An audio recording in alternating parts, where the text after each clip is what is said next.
ഇപ്പോൾ ലക്ഷ്മിയുടെ ഭർത്താവ് അങ്ങ് യു കെന്ന് വന്നിട്ട് പുള്ളി തള്ളിവിട്ടിട്ട് പോയിരിക്കുകയാണ്. വന്നിട്ടില്ല, യു കെയിൽ തന്നെ തള്ളിവിട്ടതാണ്. ഇവർ തമ്മിൽ ഡിവോഴ്സിന് എവിടെയും പേപ്പറൊന്നും സബ്മിറ്റ് ചെയ്തിട്ടില്ല, അല്ലെങ്കിൽ ഡിവോഴ്സിന് അപ്ലൈ ചെയ്തിട്ടില്ല. ഇപ്പോൾ ഇവരുടെ കൊച്ചിനെ ബിഗ് ബോസ് ഹൗസിലേക്ക് കയറ്റാൻ എന്തുകൊണ്ട് അവിടുത്തെ സംഘാടകർ സമ്മതിച്ചില്ല എന്നുള്ള കുറേ ചോദ്യങ്ങളൊക്കെ ആയിട്ടാണ് പുള്ളി വന്നിരിക്കുന്നത്. പുള്ളി പറയുന്നത് ഇത് ചെറ്റത്തരമാണ് ബിഗ് ബോസ് ഹൗസിൽ. പക്ഷേ എൻ്റെ അഭിപ്രായത്തിൽ ഇതൊന്നല്ല ചെറ്റത്തരം.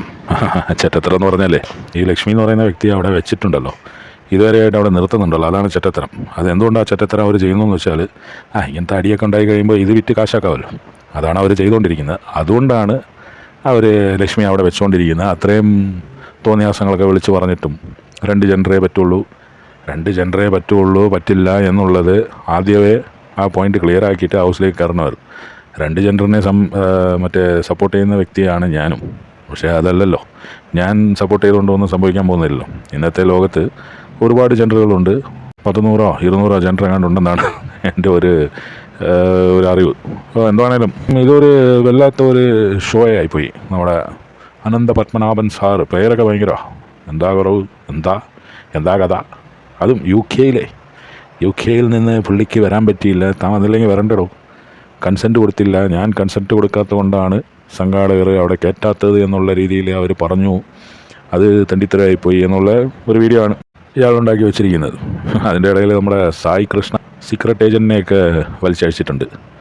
എന്താ പറയുക, എന്താണേലും കൊള്ളാം സംഭവം. പി ആർ വർക്ക് എന്ന് പറയുന്നത് എന്ത് തോന്നിയാസം കാണിച്ചിട്ടും എന്ത് പരിപാടി കാണിച്ചിട്ടും ഈ കെപ്പടിക്കുക എന്നുള്ളതാണ്, അല്ലെങ്കിൽ വോട്ടർ ലിസ്റ്റ് കൂട്ടുക എന്നുള്ളതാണ് ഇവരുടെ ഒരേ ഒരാവശ്യം.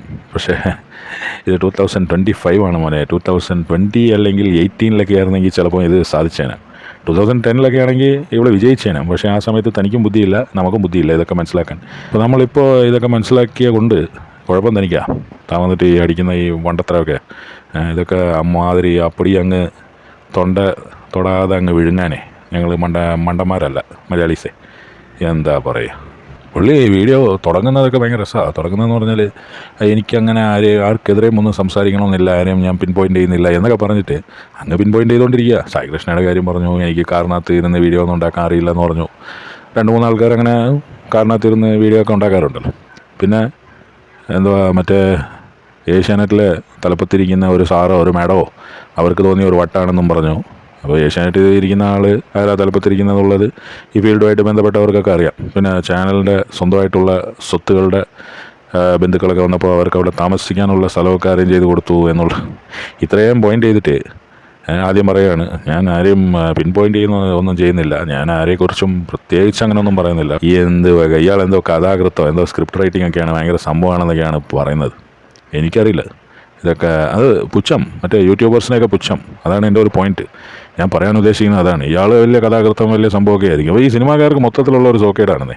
അതായത് യൂട്യൂബിൽ വന്നിട്ട് ഒരു കാര്യം ഒരു 10 മിനിറ്റ് സംസാരിച്ച് റവന്യൂ ഉണ്ടാക്കുന്ന ആൾക്കാരെയും അല്ലെങ്കിൽ റവന്യൂ ഇല്ലാത്ത ആൾക്കാരെയും, റവന്യൂ ഇല്ലാത്ത ഇപ്പോൾ എന്നെ പോലത്തേക്ക് ഞാനൊക്കെ വെറും വേസ്റ്റ് എന്നുള്ള എന്ത് ഊളന്മാരൊക്കെയാണ്. കൃഷ്ണകുമാറിൻ്റെ കാര്യം കുറേ ആൾക്കാരുണ്ടെന്നേ, ഇതേ ആറ്റിറ്റ്യൂഡുള്ള കുറേ ആൾക്കാരുണ്ട്. സുരേഷ് ഗോപി സാറും അങ്ങനെ കുറേ ആൾക്കാരുണ്ട് ഈ ഒരു വൃത്തികെട്ട ആറ്റിറ്റ്യൂഡുമായിട്ട്. ഇവർ ഭയങ്കര സംഭവമാണ്, ഇവർ സിനിമാക്കാരാണ്, ഇവരങ്ങ് ആനയാണ് മാടയാണ് എന്നുള്ള രീതിയിൽ അടിച്ച് മറ്റുള്ളവരെയൊക്കെ പുച്ഛിച്ച് ഇങ്ങനെ തള്ളി നിൽക്കുന്ന കുറേ ആൾക്കാരും. ഈ ഊളൊക്കെ മനസ്സിലാക്കാത്ത ഒരു കാര്യമുണ്ട്, ഈ പ്രേക്ഷകരുണ്ടെങ്കിലല്ലേ ഇവരുള്ളൂ. ഇവർക്ക് ഒരു ധാരണയുണ്ട്, ഇവർ എന്ത് തോന്നിയാസം കാണിച്ചാലും അതൊക്കെ അംഗീകരിച്ചു കൊടുക്കും ആൾക്കാരെന്നുള്ളത്. എന്താ പറയാല്ലേ, ഇവർക്ക് റൈറ്റ് ടൈം റൈറ്റ് പ്ലേസ്, അതേ എനിക്ക് പറയാനുള്ളൂ. ഇവർ റൈറ്റ് ടൈം റൈറ്റ് പ്ലേസിലുണ്ടായതുകൊണ്ട് ഇവർക്ക് പല നേട്ടങ്ങളും പല കാര്യങ്ങളും ഇവരെ ജീവിതത്തിൽ ഉണ്ടാക്കിയെടുത്തു. പക്ഷേ അത് പറയുമ്പോൾ നിനക്ക് റൈറ്റ് ടൈം റൈറ്റ് പ്ലേസിൽ എത്തിക്കൂടായിരുന്നു എന്ന്. ഞാൻ എത്താൻ ശ്രമിക്കുകയൊക്കെ ചെയ്തു, നടന്നില്ല.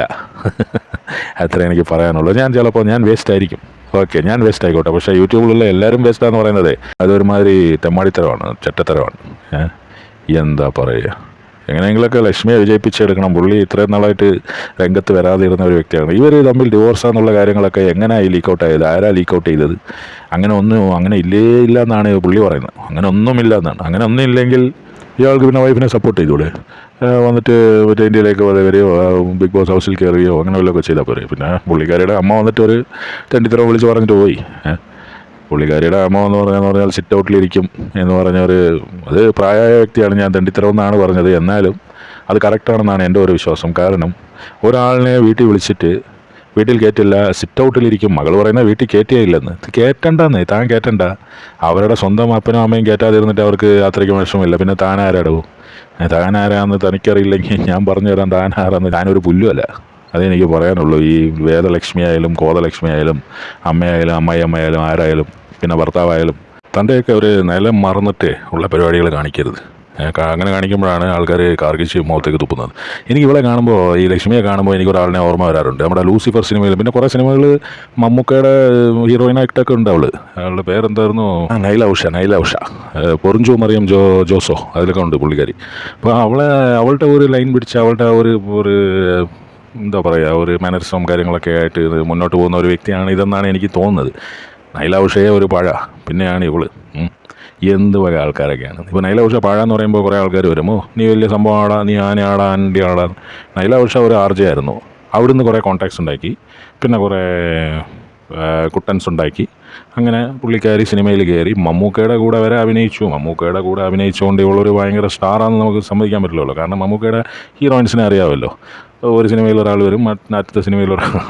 പുള്ളിയുടെ സിനിമകൾ നമ്മൾ പണ്ടും ഇന്നും കാണുന്നത് പുള്ളിയുടെ പേരിന് വേണ്ടിയിട്ടാണ്, അല്ലാതെ ഹീറോയിന് വേണ്ടിയിട്ടല്ലല്ലോ. പക്ഷേ ആ കൊച്ചിനെ വെച്ച് ഇവർ ഈ ഗെയിം കളിക്കുന്നതൊക്കെ വളരെയധികം മോശപ്പെട്ട ഒരു പരിപാടിയാണ്. അതെനിക്ക് പറയാനുള്ളൂ. ചിലപ്പം ഇന്നത്തെ എപ്പിസോഡിലോ അല്ലെങ്കിൽ നാളത്തെ എപ്പിസോഡിലോ ഇങ്ങനെ ലാൽ സാറിൻ്റെ ഒപ്പം കൊച്ചി നിൽക്കുന്ന ഒരു സീനൊക്കെ കാണിച്ച് അത് ഭയങ്കര ഒരു സംഭവമാക്കി മാറ്റിക്കളയും നമ്മുടെ ലാലേട്ടൻ. പക്ഷേ ഇവളുടെ അടുത്തൊരു വിദ്വേഷമുണ്ട് അവർക്ക്, ഏഷ്യാനെറ്റ് മൊത്തത്തിന്.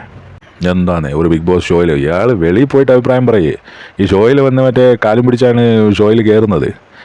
അല്ലാതെ ഇവരെ മറ്റേ വിളിച്ച് വരുത്തി മറ്റേ താലപ്പൊലി വെച്ച് അങ്ങ് സ്വീകരിക്കുമെന്നല്ലല്ലോ. ഇവർ മറ്റേ വലിയ സ്റ്റാറൊന്നുമല്ലല്ലോ.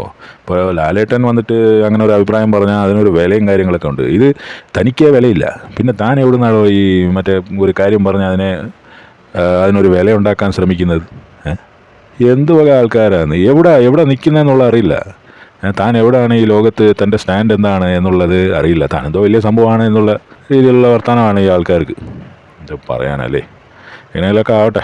അതാണെങ്കിലും ഇവള് ടോപ്പ് 5 വരുമെന്നുള്ള ഒരു ചെറിയ സൂചനയൊക്കെ ആൾക്കാർ തരുന്നുണ്ട്. അത്രയ്ക്കും വോട്ടൊക്കെ ഉണ്ടോ നമുക്കറിയില്ല. പിന്നെ PR വർക്കും കാര്യങ്ങളൊക്കെ ആണല്ലോ. പിന്നെ വേറെ ഒരു സംഭവം ഉണ്ടല്ലോ, ഈ മറ്റേ അടിയുണ്ടാക്കുന്ന ആൾക്കാരെ അവസാനം വരെ വെക്കുക എന്നുള്ളത് നമ്മുടെ ബിഗ് ബോസിൻ്റെ ഒരു സ്ട്രാറ്റജിയാണ്.